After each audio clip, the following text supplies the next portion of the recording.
আসসালামু আলাইকুম এভরিওয়ান। অনেক দিন পর আবার একটা নতুন ভিডিও নিয়ে আসলাম আপনাদের মাঝে। তো অনেক দিন পর বাইক নিয়ে বের হয়েছি। গত কয়েকদিন ইলেকশনের কারণে বাইক নিয়ে বের হওয়া যেতেছিল না। ইলেকশনের পরপরই আমার ওয়াইফকে নিয়ে যাচ্ছে হচ্ছে একটু শ্বশুরবাড়ি। শ্বশুরবাড়ি হয়ে ওদিক দিয়ে আপনার খুলনা যাব। খুলনা একটু কাজ আছে, একটু ঘোরাফেরা করব, একটু ঘোরাফেরা করে কাজ করে ঘুরে আসবো। এদিকে আমার ওয়াইফ আবার পিছন দিক দিয়ে পদ্মা সেতু তুলতেছি, সে আবার তার ফোন দিয়ে ভিডিও করতেছিল।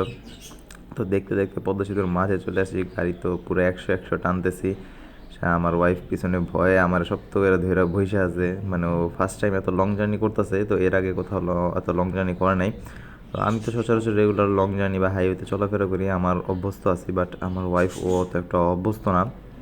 তো এদিক দিয়ে সোজা আমার শ্বশুরবাড়ি যাব। শ্বশুরবাড়িতে ওইখানে একটা বিয়ের দাওয়াত আছে, দাওয়াতটা সেরে দেন হচ্ছে গিয়ে আজকে রাতটা আমার শ্বশুরবাড়িতে স্টে করব। দেন পরের দিন সকালে সোজা যাব হচ্ছে খুলনা। খুলনা যাব, খুলনা শহর একটু ঘোরাফেরা করব।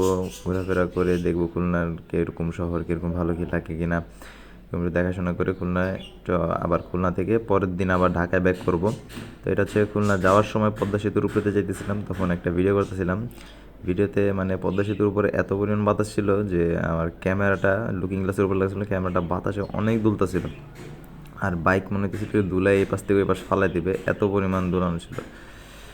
তো এবার আমার ট্যুর পার্টনার হিসাবে আমার ওয়াইফ নিলাম। তো নেক্সট ট্যুর কোথায় দেওয়া যায় সবাই কমেন্টে জানান।